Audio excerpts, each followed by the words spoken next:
To start us off, who would classify themselves as the choir?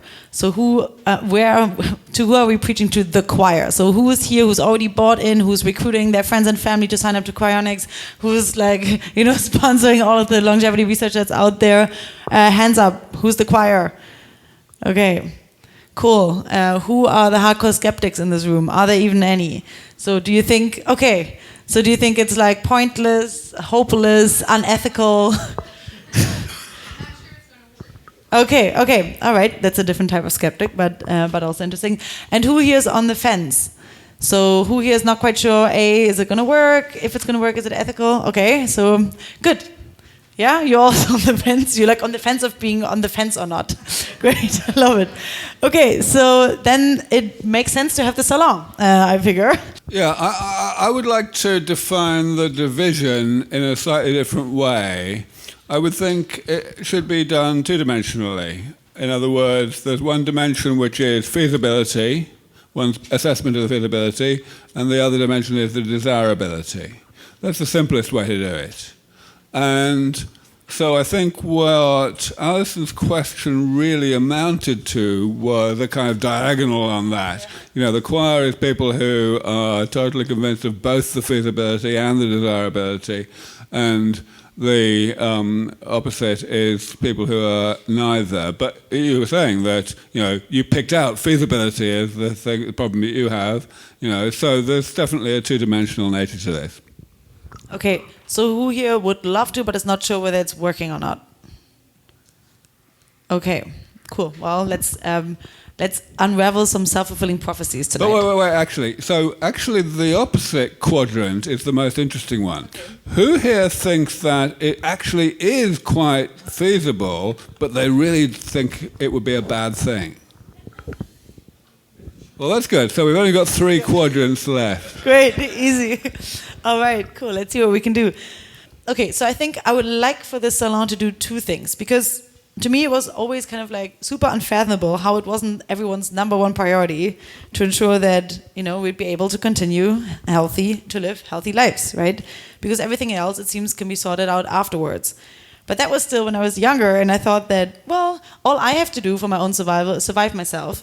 But then, you realize as you grow older, well, civilizational survival is perhaps not secured. So then I used to think for a while, well, maybe it makes sense to give working on, like existential risk or civilizational survival some priority over this, because it seems like that's a good prerequisite.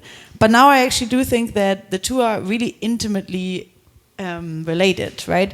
Not only because I think that the survival of humanity is kind of a prerequisite for your own survival, right? But also because conversely, I think working toward increasing the health of individuals may actually be a pretty good strategy for increasing the health span of humanity. And we'll get to that one later.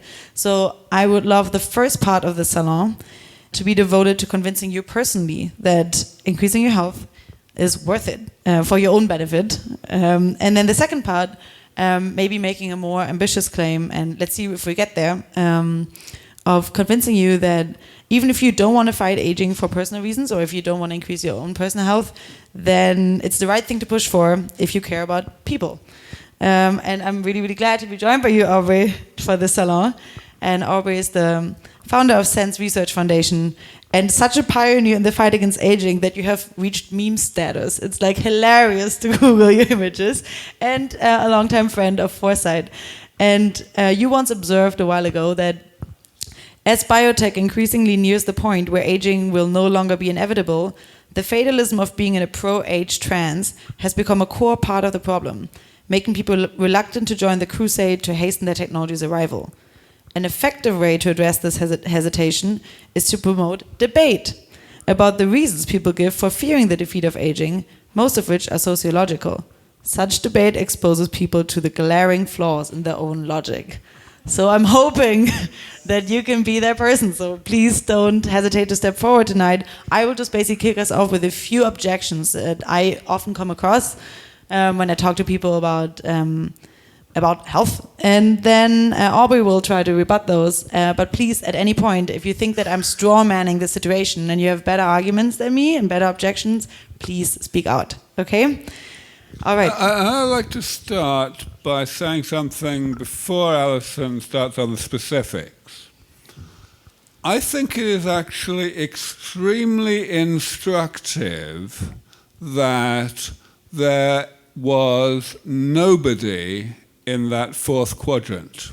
But even if there is potentially one person in the fourth quadrant, the point is it's an extremely underpopulated one. In this room, and maybe therefore in the world, I think that the best evidence we have here tonight for saying that it may actually apply to the world is that we have plenty of people in all three of the other quadrants. Now, this is big. This tells us, it tells me anyway, that the best way to convince people that the defeat of aging with medicine is desirable is simply to convince them that it's feasible. Because once they consider that it is feasible, staying in the quadrant of thinking that it's undesirable is very unlikely. That's pretty good news. I'll hand over to Allison. And with that, I mean, we touched on that before, but the best way to make it more likely, maybe to convince more people that it's desirable. So it's like, it works both ways. It's obviously not an infinite regress, but more like a chicken and egg problem that we're now. This is part of the reason why we're having this salon, right? All right, so let's start us off with definitions, because I do think that this is like perhaps one of the most important questions that we're going to be tackling tonight. And without wanting to be like too nitpicky on it, but this salon is called Longevity Myth Busting. So let's first bust the title, right? Which definition should we actually use? Longevity, health span, fighting aging, and why? Because one of the most objections that I often hear is like, well, why would you want to stay alive in a sick body that's slowly deteriorating, right? So what do you have to say to that? Yeah. You can probably tell that I'm rather sick of answering that question. Yep. And actually, here's the thing, right? The very fact that every fucking journalist still asks me that question, even though I've literally done more than 1,000 interviews over the past 15 or 20 years, it tells you about the intensity of the desperation to cling to the pro-aging trance, to cling to the idea that aging is some kind of blessing in disguise, as some kind of way of putting aging out of one's mind and getting on with one's miserably short life. Because the fact is, I am not the first person to have come along and said, hello, dummies, we're not talking about keeping people alive in a poor state of health, we're talking about keeping people healthy for longer and keeping people alive longer as a side effect. That is something that everybody who works on the biology of aging has known since the dawn of time, since before I was born, let alone before I got into this field. So it is a really important fact that the public is so resistant to hearing and taking on board that message. And I feel that my colleagues in gerontology have been insufficiently listening. They have not adequately responded to that data point, to the fact that people don't want to hear that message. If they did, they would do what I do, and they would go out and respond to that message. Now, of course, I have a particular way of responding, which is basically I make a serious nuisance of myself, and I tell people to grow up. And that doesn't resonate very well with all audiences. Some audiences might prefer a gentler version of that. But my colleagues could do that. So I think this is what needs to be done. We need to get people to actually be rational about aging. So what definitions would they be using then? So, of course, if we start out with the realization that aging is a phenomenon that causes ill health, in other words, that longevity is a side effect of health, then we can drill back down and be very totally, down to earth about it and define aging in mechanistic terms. We can say aging is simply the combination of two processes. First of all, it's a lifelong process whereby the body damages itself as a consequence of its normal operation, an inevitable consequence. It creates changes to its own molecular and cellular structure. And then the second process being that late in life, those changes cause us to get sick, both mentally and physically. Now, the reason that second process only happens late in life is obvious. Namely, the body is set up to tolerate a certain amount of those changes without significant impact on performance. And so, until middle age or later, not a lot happens. Now, why do I say it's obvious? Simply because this is exactly the same thing that we already see in man-made machines, whether it's cars or aeroplanes or whatever. It's the exact same phenomenon. Of course, the exact details of what the molecular and cellular damage is are not the same, but that's not the point. The point is to have a clear conceptual understanding in one's head of what aging is. It is the accumulation of initially harmless but eventually problematic, self-inflicted damage. That's all. All right.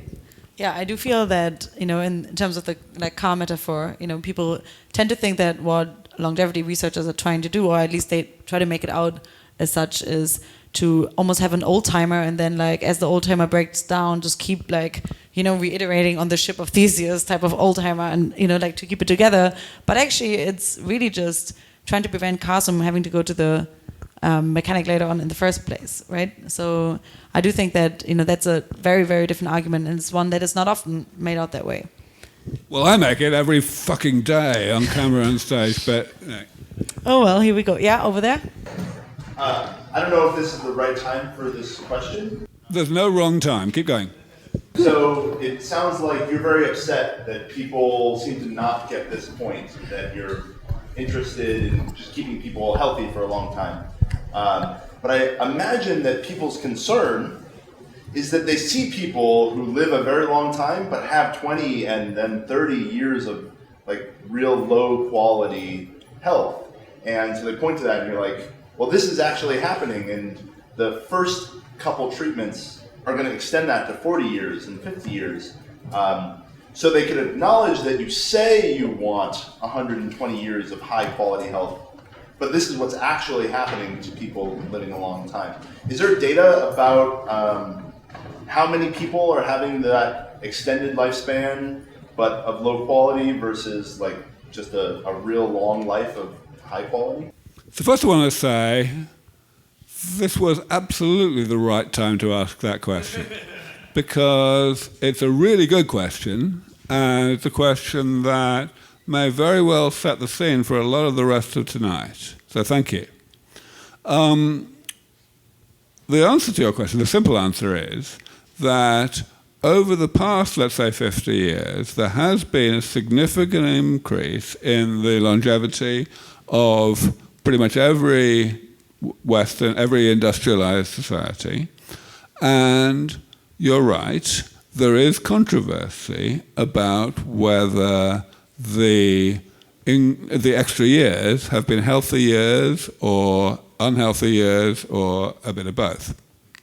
The reason there's a controversy is because people are really not agreeing about how to define healthy. Typically people will define some kind of cutoff in terms of, whether you're hospitalized or whether you can do your own shopping or whatever. And you get different answers. And that's how it is, that's not surprising. And of course you get different answers across different societies as well. but you only get slightly different answers. The fact is, unequivocally, that in every industrialized society, people aged, let's say, 60 today are, on average, considerably healthier than people aged 60 30 years ago. So the general trend is unequivocally in the direction we would like. Now, we can certainly ask the question, is the length of unhealthy life also increasing? In other words, is the, yeah, right?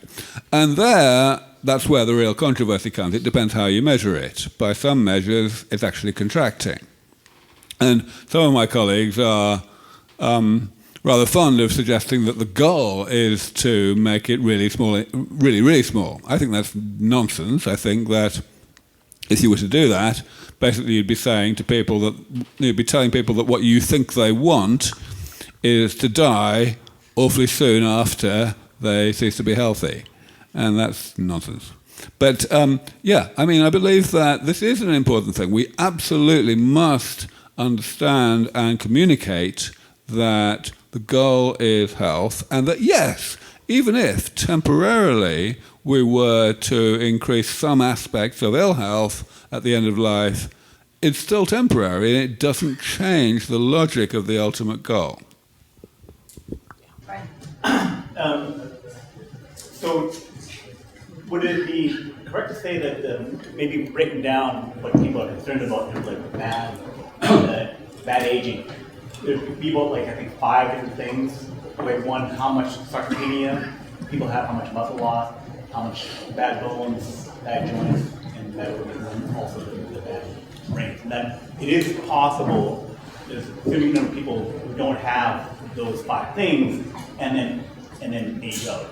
But that sarcopenia thing is one of the bigger ones, because that scales up to about 2/3 of the people over 7 or 8, right? So maybe that, the frailty aspect is what people fear much more. And that people can die old, but unfrail. Yeah, okay, so what you're bringing up there, Brian, it seems to me, is something that I complain about a great deal, which is the misuse, in my view, of the word disease. A lot of people feel that there is some kind of real thing called aging itself, as opposed to the diseases of aging. They think, well, okay, there are these things that happen late in life and not early in life, or at least hardly ever, right? And those are diseases of aging, because some people never get them at all, whereas there are other things which are natural and inevitable and universal, and they constitute aging itself. And most people will put sarcopenia in that category. Now, that is biologically nonsense. I want everyone to understand it's nonsense. All that we are saying there is some kind of purely semantic summary of the fact that some aspects of the ill health of old age occur more variably than others. They have a higher variance in the age at which they affect people.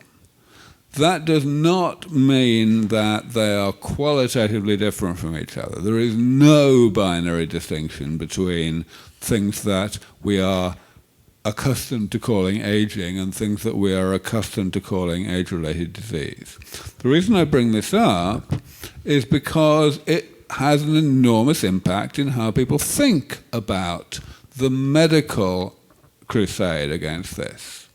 If people think of this dichotomy as a real thing, then what they do is, first of all, they get ridiculously over-optimistic about the idea that we might be able to so-called cure the things that they are choosing to call diseases, because, hey, diseases can be cured, just like tuberculosis. But then they also get over-pessimistic about the things that they don't call diseases. They say, okay, this is so different from disease that it's kind of off-limits for medicine. And that is ultimately a huge part of the problem that we face in bringing humanity, bringing the public on board with the crusade that we're actually engaged in. Okay, so that's perhaps like another good distinction to have in mind. But now if we grant that we've understood okay, what we want is a healthy life. Even then, I think, there's still some skeptics that would say, well, even if you have a healthy life, it may not be going well for you. And then there's like a few arguments, right? One from boredom, but one also from like this kind of argument of like a natural, meaningful life that is finite and ends around 80, conspicuously. And like that argument is kind of something like that. And I've actually heard a number of people make that, something like that there's like a natural kind of like narrative of value equations of a person's life, right? And most people agree that from when you're born, it gets progressively worse to die, right? At least for a while. So a teenager dying is worse for many than a newborn, because teenagers have already made investments to their future self, in which they can cash in much later, while a newborn is not very entangled yet with their self, right? But then the argument continues and is, well, then dying gets worse and worse for a while as you make more investments, but eventually, like you're 50, 60, you cash in on most of those investments, and you have this narrative arc where you reap the benefits and the cherries.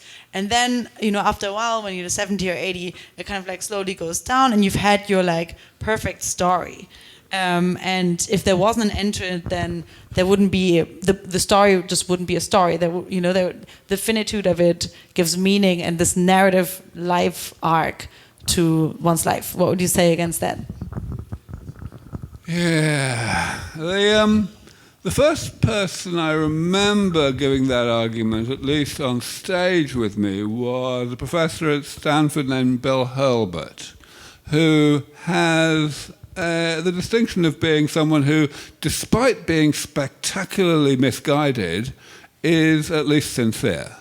Whereas most of the people who are spectacularly misguided, do not have that distinction. So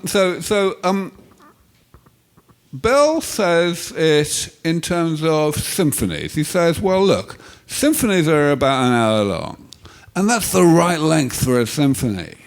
You don't want a symphony to be 3 hours long or 300 hours long. You just don't. And I actually had to point out to him that after he listens to a symphony, there will come a time when he would kind of quite like to listen to another symphony. How hard is that to figure out?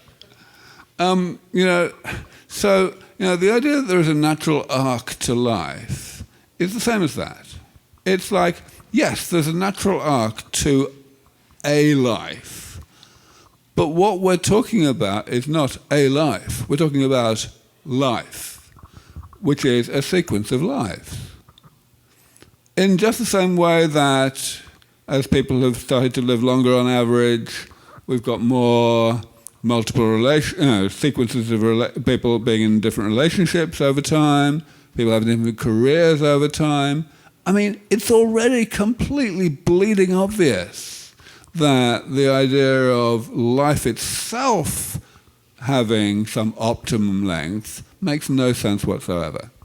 Yeah, I think that if you look at the fact that some people, when they're 80, may actually say something like, it's okay, I've had that narrative arc, is because they are not healthy. And so I think it's like a psychological coping mechanism, given the fact that they, are not doing well and they can see an end coming, they also downgrade the plans that they make for their future, right? So, and I think if they were still healthy, you could pretty conceivably see how they would be making more plans. And I think to your symphony point, it's interesting because rather than like your life being one storybook, it's like, how about making it like a book with multiple different short stories? Like after you've done one narrative arc in your life, let's do another one and another one. Some of you may be familiar with the author Douglas Adams, who wrote a rather well-known book named The Hitchhiker's Guide to the Galaxy. It was originally going to be a trilogy, but then he kind of had to write a fourth one. And then he wrote a fifth one, which he was self-deprecating enough to actually call the increasingly misnamed fifth, the fifth episode in the increasingly misnamed Hitchhiker's Guide to the Galaxy trilogy, right? And then he died, unfortunately, at age 49, so that was over. All right. Do you think this is a different argument from the argument of boredom? Of like, oh, well, like eventually we just run out of things to do. So the boredom argument is, well, I mean, there's two ways to answer the boredom argument that I particularly like. Of course, there are many other ways. One of the ones, the one that I liked particularly well was articulated spectacularly by my good friend Brian Kennedy, whom I was sharing a stage with a couple of years ago in a debate with a couple of philosophers who were trying to argue that aging is a good thing. And somebody in the audience suggested this, and Brian said, look, if you've got a choice between choice 1, you get Alzheimer's at age 80. Choice 2, you get bored at age 150. Which one are you going to choose? Dummy. Well, he, unlike me, didn't say dummy. He's better than that. But yeah, I mean, I mean, the sense of proportion argument is one that is spectacularly underrated. And I'm talking about underrated by you, by the choir, by the people who get it. You should use this argument more. You should get people to stop, you should embarrass people into actually applying a sense of proportion to their concerns and to actually, asking themselves whether they really think that the problem they are worried about, whatever it may be, could in any way be worse than the problem we're talking about solving. That's a really important thing to bear in mind. But the other thing about boredom, which is perhaps a little bit more specific to boredom, is so the fuck what? I mean, who cares about it? I mean, if you're bored, so bored that you want to die, then, you're very bored indeed. You took a while to get that way. And we're probably going to have had the chance to change your mind and, remind you of the things that life has to offer. I mean, God. Yeah, I mean, you were saying it a little nicer once, and in terms of like being bored, it's like a lack of education about what makes life amazing. Well, right, yeah. How to fix the boredom is a different thing. So let me just deal with that briefly. The fact is, the idea that I could ever be bored is completely inconceivable, simply because I've got far too much of a shopping list. I think the first person to say this on camera was Marvin Minsky, who, of course, is also very much a pioneer of nanotech. He was Eric Drexler's PhD advisor and so on. He said, what a stupid question, he said, basically. He said, I've already got at least 1,000 years of backlog of things I haven't had time to do. And by the time I get through them, I'm obviously going to have at least another 10,000 years. Come on. Yeah, I mean, there was a time, when you actually thought that you could potentially read all the books that you'd want in your life. I remember when I was young and I was like, oh, maybe I'll get around to reading all the books. And now, like, the rate of books produced, to the books that I'm reading is like, it's just the delta's getting bigger and bigger. And yeah. And that's even the books that you think you might actually want to read. Yeah, not the unknown unknowns. Okay, yeah, Quian, and then over here. I'm going to ask just another question that we can get to now, later, or never, which is, that there perhaps is some confusion about what aging means. And what I mean by that is, for instance, traditional cultures revered their elders for various good reasons. Today's culture potentially does not. And I think there's maybe some confusion. People assume that aging means the bad parts of aging rather than the good parts of a long life. Right, so actually, thank you for raising that. I think it's actually a very important point globally. I don't think it's necessarily all that influential in Silicon Valley, but elsewhere very much it is. The idea that aging is a double-edged sword is very true, of course. There are some things that are good as you get older, you get more knowledgeable and so on. And different cultures have very different attitudes to which aspects of aging to emphasize. So Eastern cultures in general, Asian cultures across the whole of Asia, have a very well-deserved reputation for being better to the elderly, integrating the elderly better in society, having more respect for the elderly. And yet, there is a curious thing, namely, they are way behind the curve when it comes to developing medicines that might actually keep the elderly healthy.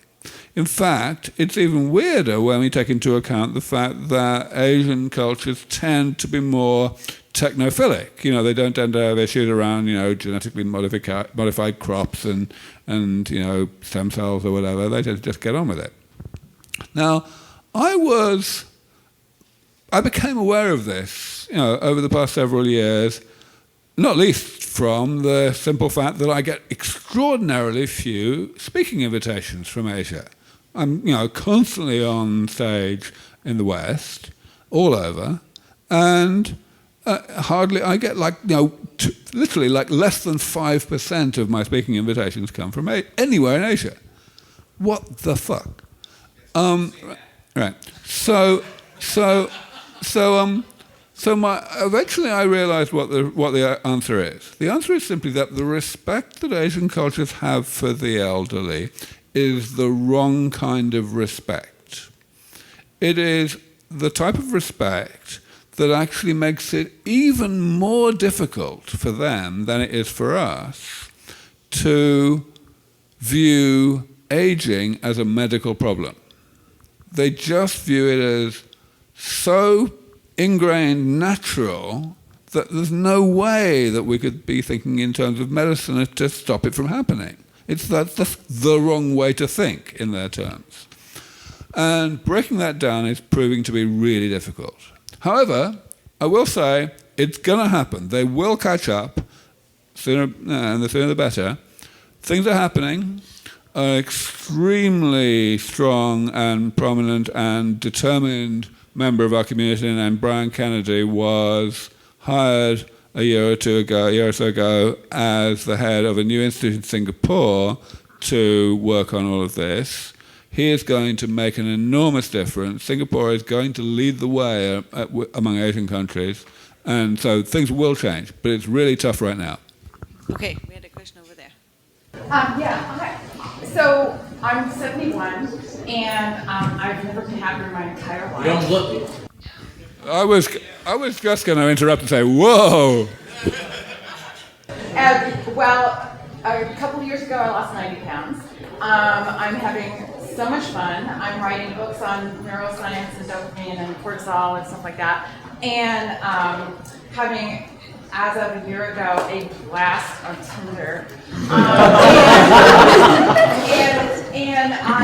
But what I was finding myself doing, because several times people have said the age 80, and I was unconsciously and have, been thinking I've got 9 good years left, and then it's going to go downhill from there. And that really bothered me that I was setting that up. And then I ended up finding somebody who at 70 started a 25-year plan. And I went, yes! And that's when I got, and just relatively recently, really interested in the whole longevity thing. Not because, now I'm aiming for 120, just because it changes my life now. Now, I might get hit by a truck tomorrow. I may have terrible cancer in 20 years, whatever, except that right now, I am making different decisions now because I have a vision of my life going on and doing active things like when, there was this one kind of goal setting thing that I ran into, and it was think of the year and your age in 10 years and 20 years. That was 2029, I'm going to be 80, and 2039, I'm going to be 81, and I'll be 91. And that was oh my God. And I realized I just need to change the way I'm thinking. So to me, the longevity benefit is how it changes you mentally. So I want to really congratulate you on what you just said and applaud the way you said it as well. A lot of people get this wrong when they interpret what I say, because my focus in my research is on regenerative medicine, medicines that we don't yet have, that can turn the clock back, that can be much more effective in terms of keeping people healthy and even restoring people to better health than anything we have today. And people often think that means that I don't think much of the kind of things that you're doing. or indeed the kind of things that other people are doing to slow down their decline in one way or another. And I do indeed kind of invite that interpretation, because I do always think it's important to emphasize that there are limits to what we can do today, to the impact of what we can do today. There's only so much we can do, and we absolutely need to remember that in order to remember that we have to put a lot of effort into doing better than what we can do today. But, so the hell what? The fact is, what we can do today really matters. And you said it just right. What you can do today has impacts on the near term and the long term. In the long term, the impact is that you are maximizing your chances, increasing your chances of being around long enough to benefit from the things that don't yet exist that people like me are developing. But in the near term, you're going to be feeling better anyway. And, you may be feeling 3 years from now less good than you do today, but it'll still be better than you would have been feeling 3 years from now if you had not taken the measures, and so on. It's just moving the curve of decline of health to the right, if you like. So, thank you. All right, yeah, over there. This is a great time to bring this up. I was hoping that we'd get here. I need you and your colleagues to aggressively get out in front of the pseudoscience in this market, okay? The best example I have right now is ficitine. It's a protein found in strawberries. We've recently found out that it reduces senolytic cells in mice. It's a great time to be alive if you're a mouse. And I've heard some data that says if you consume 37 strawberries a day, that will have an effect on your senolytic cells. And then I heard another one that was 100 strawberries a day. That works out to about 16,000 micrograms of ficitine. So I need you to get out in front of the pseudoscience as soon as it starts and shut it down. So I've got two things to say here. The first thing is, ficitine is actually not pseudoscience. The molecule in question may very well be quite a powerful senolytic. And we have got pretty good evidence that removing senescent cells from the body, albeit the evidence at this point is overwhelmingly just in the lab, not in humans, has widespread benefits against aging. The removal of senescent cells was, of course, from 20 years ago, one of my 7 things that I said we needed to do. So that's no surprise. The idea that we might be able to do it reasonably well with small molecules is quite interesting, but of course there are other small molecules like dasatinib and quercetin that have also been demonstrated to apparently do the same thing. And of course there are also other approaches that may be more, shall we say, rationally designed, genetic and immunological and so on, but which would not be pursued at all if we did not initially have results that were at least promising from simpler approaches. So, to me, the work on ficitine is actually quite valuable, and I have, in fact, put my money where my mouth is in the sense of bringing the researchers who have been most prominent in that area, Paul Robbins and Laura Niedenhofer, to Berlin, to the conference that we're running at the end of this month. So I do not want anyone to go away thinking that ficitine is somehow pseudoscience in general. Of course, the way that it might be packaged by different people, just as with resveratrol or rapamycin or anything, is a different question entirely. And that brings me to the other part of my answer, which is, how do I actually come out and separate myself from the pseudoscience of the anti-aging industry, and how do we, get things to go? Now, historically, I have taken the view, and I still take the view, that actually the right way to do that is not to attack them head on, because the fact is, a lot of people believe in them, they've got muscle and so on. The right way is simply to distance oneself from them. I benefited in my early years, when I wasn't well known, a great deal from the fact that I look the way I do. Namely, that you can't look at me for a tenth of a second and maintain the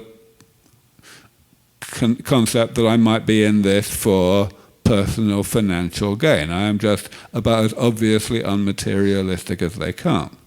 That's the best way to go about this, just to distance oneself, not necessarily to attack them.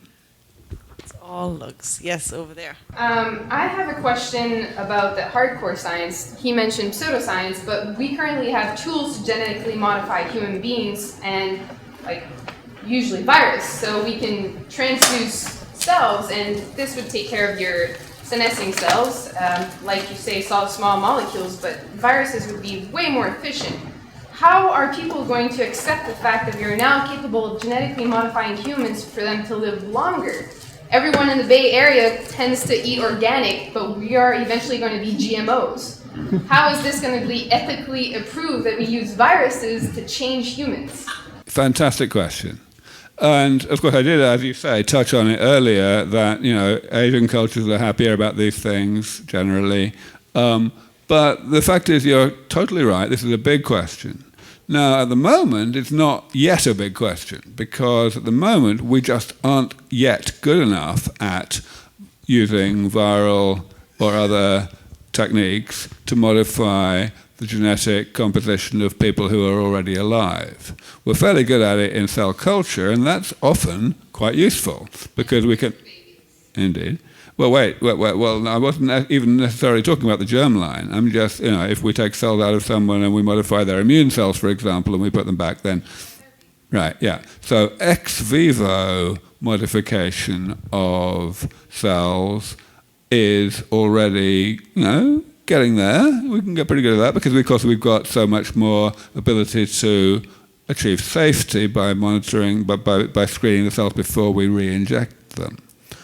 So then we have to ask, in terms of your question about the acceptance, we have to ask, well, where is the actual barrier? Where is the Chinese wall? Seems to me that if we end up in a situation where therapies based on ex vivo genetic modification actually work and are shown to be safe and they become accepted and routine, then the next step, moving to in vivo gene therapy, where you don't have so much control, but still the same process of determining the level of safety and efficacy is the same, like any clinical trial, then, you can imagine that the public would have been rather softened up by that point. So I don't really see a hard wall there. All right, so we've talked a lot about strawman, potential strawman. What is the best argument that you've ever heard against increasing your health span?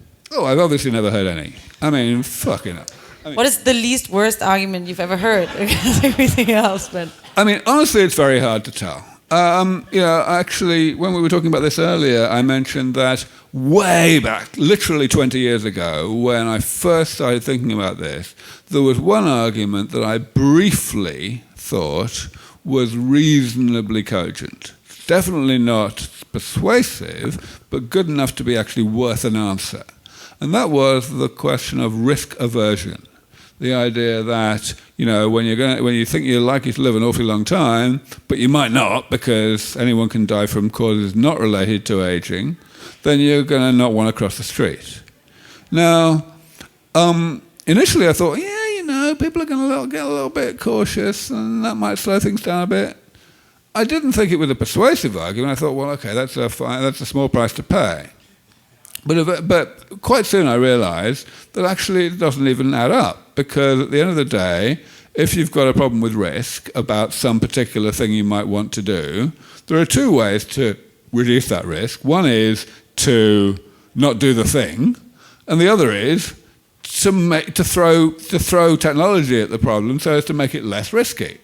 Like, for example, self-driving cars. We all knew this, right?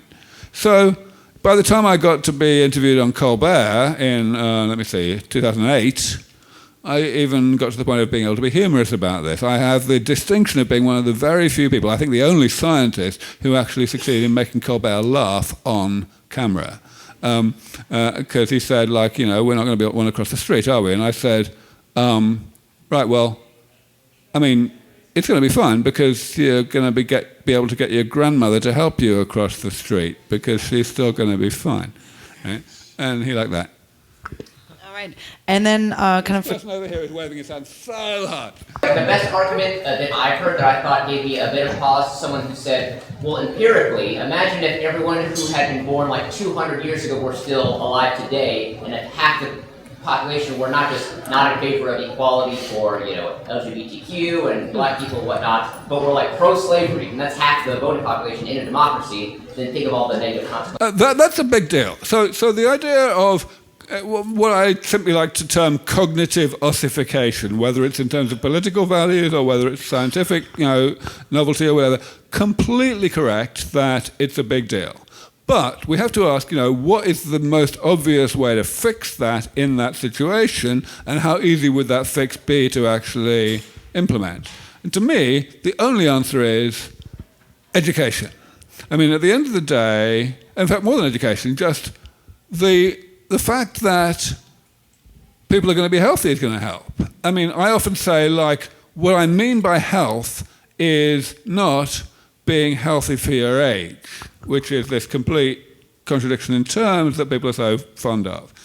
And the way I describe that in terms that people can really get their heads around is I say, I'm talking about actually being able to keep up with your granddaughter on the dance floor. Now, that actually has ramifications for your question. Because the fact is, if you can keep up with your granddaughter on the dance floor, then you're probably going to be rather more exposed to the music that your granddaughter likes than you otherwise would be. And this kind of stratification of what people are exposed to, what people are familiar with, is, to my mind, a huge cause of the political, stratification that you're describing.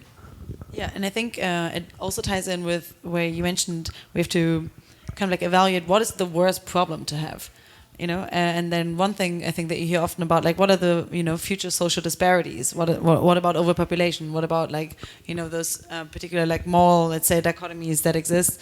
And here the question is really well, we may find a solution to that, or quite likely will. And also, is it really worth not saving so many people from actually dying?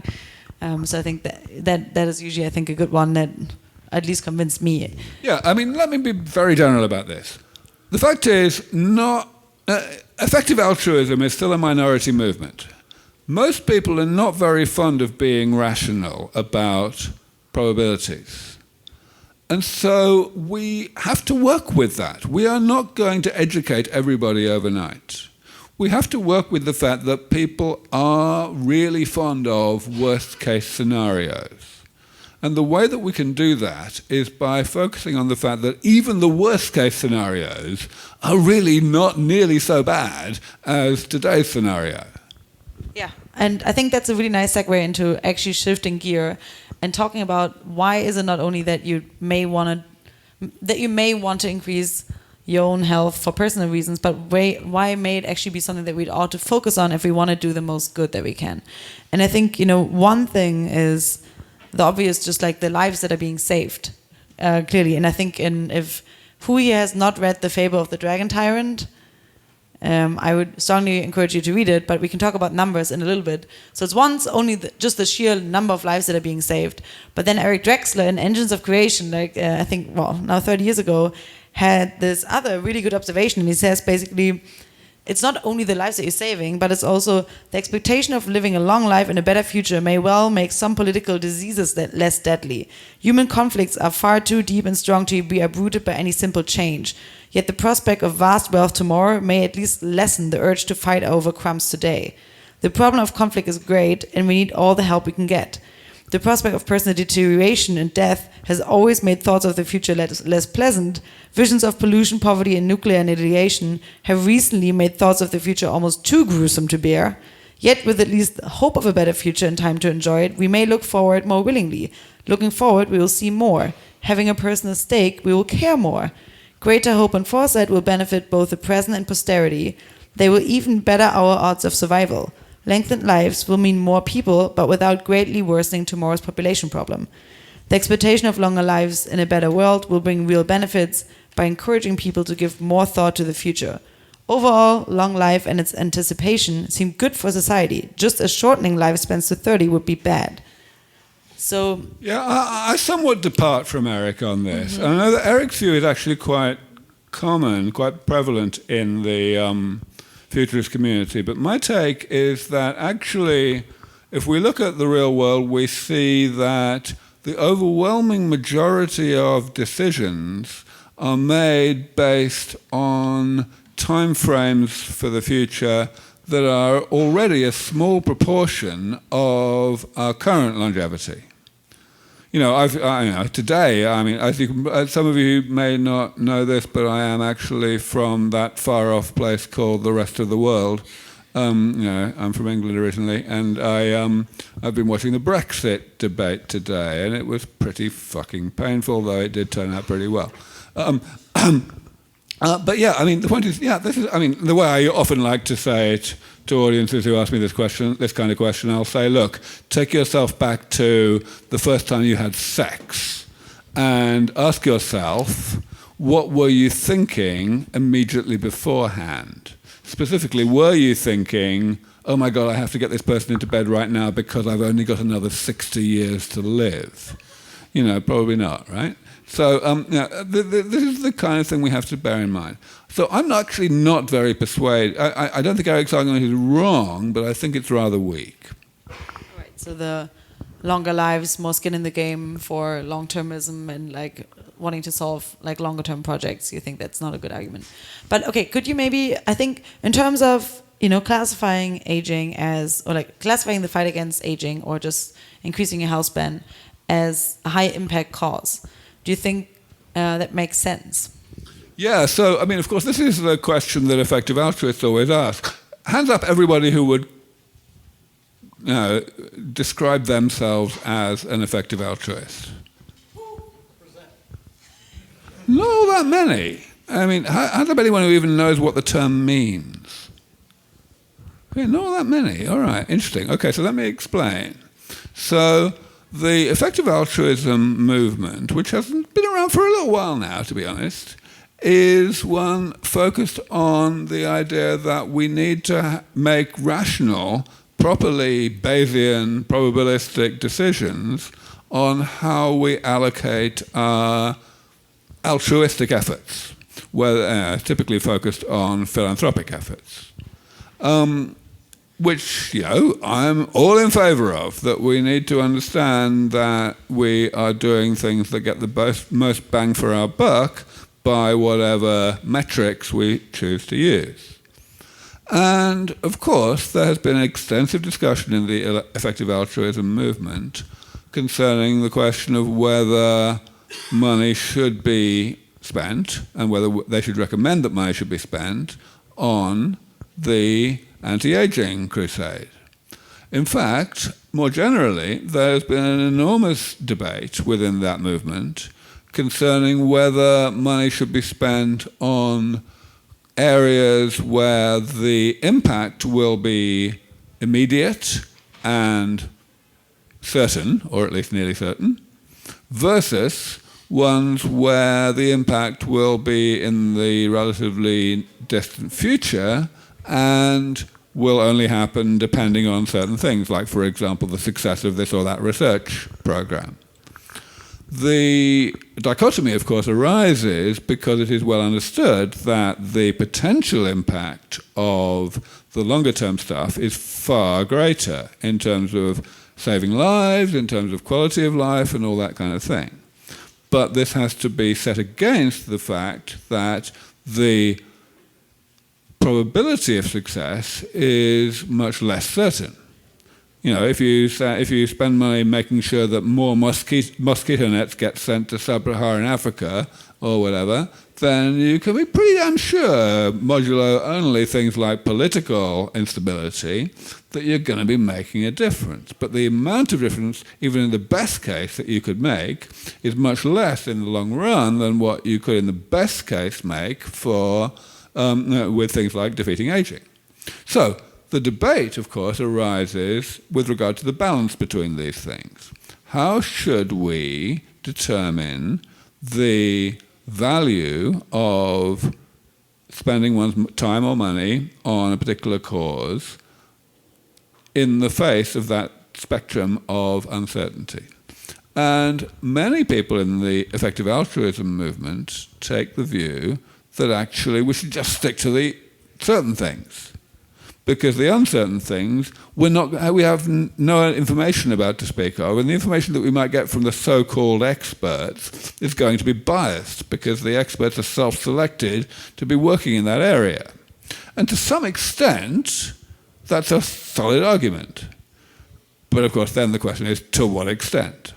Now, I know as well as all of you do that Bayesian reasoning depends on the subjective evaluation of priors. So I'm not going to say that I have a knockdown argument that everyone who thinks of themselves as an effective altruist should be giving me a large check, but I still think it's true. Well, I was thinking because given that, OpenPhil and a few other organizations in that space do support, pretty long-term work that, has like a high expected value, but, it's unclear about like what exactly the value is in a few years from now. And given that I think OpenPhil even recommended a grant now to be given for genetically re-engineering mosquitoes to fight malaria rather than, just the bat net strategy, which is currently used. I was wondering, whether it's time to, perhaps shift gear and make like a case for that aging as a cause is actually neglected, high impact, and tractable. Yeah, some time ago, Open Philanthropy did do a study on aging as an area to get into, and they basically came down against doing so. But it was quite some time ago, and I think it is time to re-engage. All right. Okay. Yes, over there. Yes, I work for Pfizer for traditional drug development. I have for 30 years, but I have an interest in this alternative approach to anti-aging. But I'm wondering about your thoughts on the commercial ramifications as well as the commercial strategy, because obviously demand will create a market, but how do you propose to move this forward? Yeah, thank you. Very important question. Thank you. Actually, Pfizer was one of the first of the big pharma companies to get active in the regenerative medicine space. I think Pfizer and J&J were really the people who really led it forward. And I believe that they are getting a bad rap these days in this regard. A lot of people like to say, oh dear, yes, even if this medicine is developed, it'll never get out there because big pharma make their money out of sick people, and this is preventative medicine. This is going to stop people from getting sick. Now, of course, it's true that the overwhelming majority of the medical industry, the money spent that the medical industry makes does come from sick people. But there are, of course, major examples of preventative medicine which are not like that. Of course, the most obvious ones are statins and ACE inhibitors for high cholesterol and high blood pressure, respectively. So it's perfectly clear already that the pharmaceutical industry is not inherently opposed to preventative therapies. Then we have to ask, okay, well, how did that come about? And if you look at the history of how ACE inhibitors and statins got in, you can see that, yes, they were a little bit, they got in by the side door and they kind of got this way by accident. But that doesn't tell us the whole story. Fact is, Pfizer and every other company in the medical industry are in this business to make money, and they make money by providing what the customers want. At the end of the day, it doesn't even matter who the intermediaries are, whether it's a private healthcare system or a public single-payer one. It doesn't matter. What matters is if the public want to have preventative medicine and they're willing to pay for it and they are in some way demonstrating that persistently, then everything is going to follow the money. The actual expertise involved in developing preventative medicine is fundamentally the same as the expertise involved in developing treatments. And if the preventative medicine actually works better and therefore ends up being worth more financially, then everybody wins. So I think that it is misguided to suppose that the pharmaceutical industry or the medical industry in general will be a barrier here. And we can see this already even at the regulatory level. We can see that the FDA, for example, have now, over the past few years, moved in a direction where even though they don't really want to define aging as a condition, nevertheless they have found ways, with the help of people like me, to define something that is fundamentally equivalent to aging. It's just it doesn't use the word. And, that's... You want to share the exciting news? All we need. From FDA, when was that, yesterday? Oh, okay, yes, sure. So the thing I just mentioned was from a few years ago. It was the result of a long period of negotiation, and it culminated in the definition of the end point for a trial that's called the TAME trial, which is a trial of a completely off-patent drug called metformin. So it's really just a flyer, so to speak, something that no one's ever going to make any money out of, but it's still, for all practical purposes, a trial for aging. Now, what Allison has reminded me to mention is that we've now, just literally as of the day before yesterday, had another huge piece of good news related to the FDA, which is that after Scott Gottlieb resigned a couple of weeks ago, a new person has been appointed as the acting commissioner of the FDA, and that is a guy named Ned Sharpless. So Ned was, until now, the head of the National Cancer Institute, which is, of course, also a very important body. And the reason why Ned matters is he is very much one of us. I mean, you would never get him to say, especially now, that he actually isn't planning to die, but he is very much a gerontologist. He's an oncologist, really, but he very much works on the intersection between cancer and aging, and is a great friend of many people who really are card-carrying gerontologists. And now, at least for the moment, until and unless your fabulous ruler has one of his fabulous fits, he is head of the FDA. And this is fantastic news. Okay, so, one more question over here. Okay, so we've talked a lot today about fighting the physical symptoms of aging. And you mentioned it earlier, we touched on it a little bit with the cognitive ossification. Are you aware of any research that proves or disproves the human psyche's ability to adapt to that? How many times can you go through a severely traumatic event before you're broken? Yeah, so of course this is certainly not known. No, a huge amount is not known about how the brain is going to be when it has existed for a much longer time. All we can really do is to ask ourselves what things seem to have some level of homeostasis, some level of equilibrium that is explicitly, gravitated to, and, does that basically cover everything? One thing that people often ask is a rather more simplistic question than the one you asked, namely, won't our brain just kind of fill up with memories?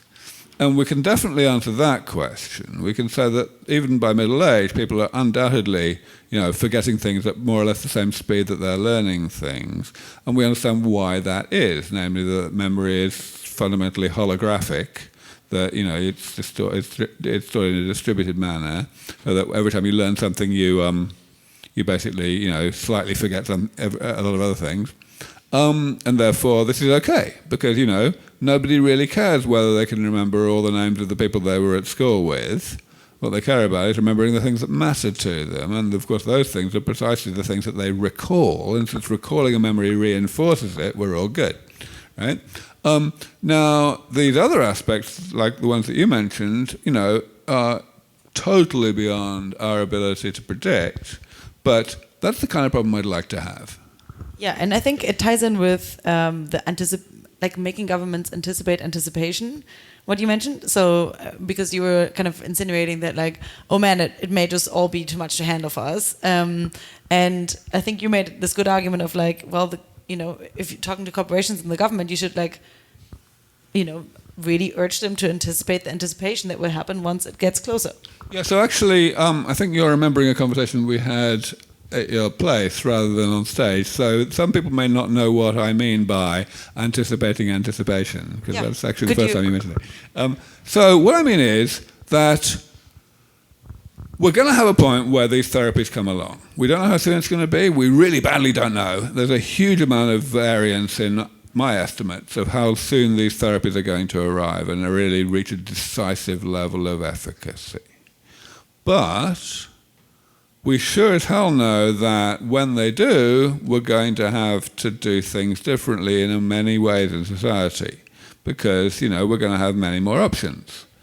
However, what people have been spectacularly bad in appreciating, despite my best efforts, is that that is actually not the time frame that we need to be worrying about.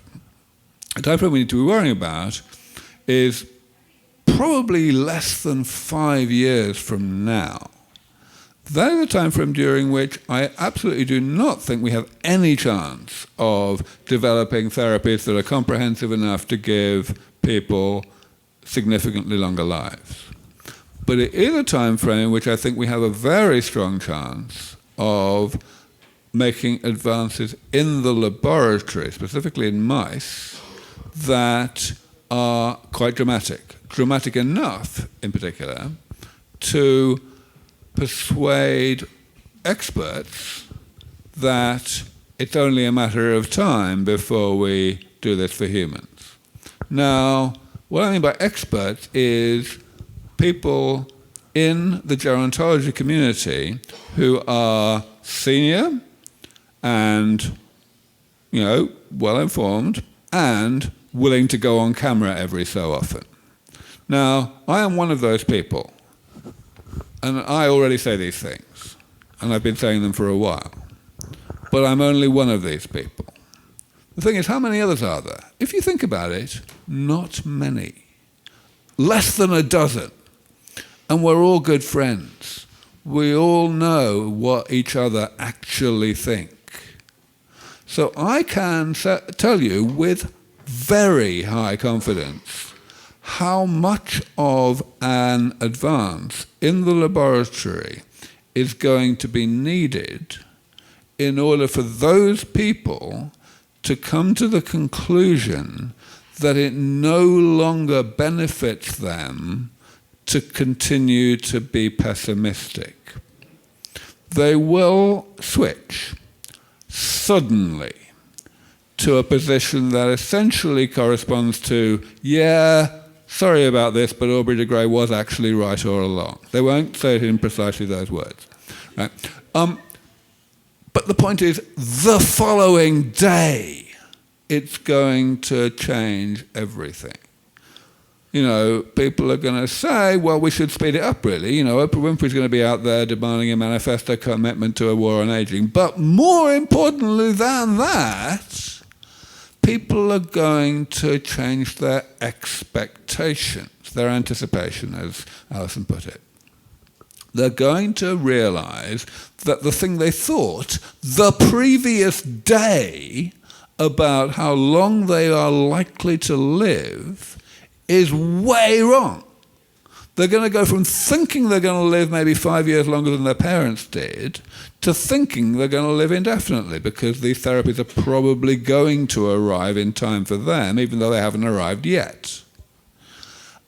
Reminder, this is going to happen in less than 5 years, in my view, with high probability. That's awfully soon. So you've got to ask yourself, does this matter to me? And the people to whom it matters the very most are the people who run things like pension funds and insurance companies. Big ticket things. It's going to be complete fucking pandemonium. And if these people have not seen it coming, it's going to be even worse. So this is why whenever I talk to those kinds of audiences, my talk is entitled, Anticipate the Anticipation, Fuckwits. Or words to that effect. Beep. Okay, we have to close. Is this... Yeah, I mean, you're going to be sticking around for... the next 24 minutes at least, I would say. For now, thank you very much, Aubrey. And with that being said, I would love to ask Lou on stage to tell you about a few things of how to get involved with Foresight. Thank you, Aubrey.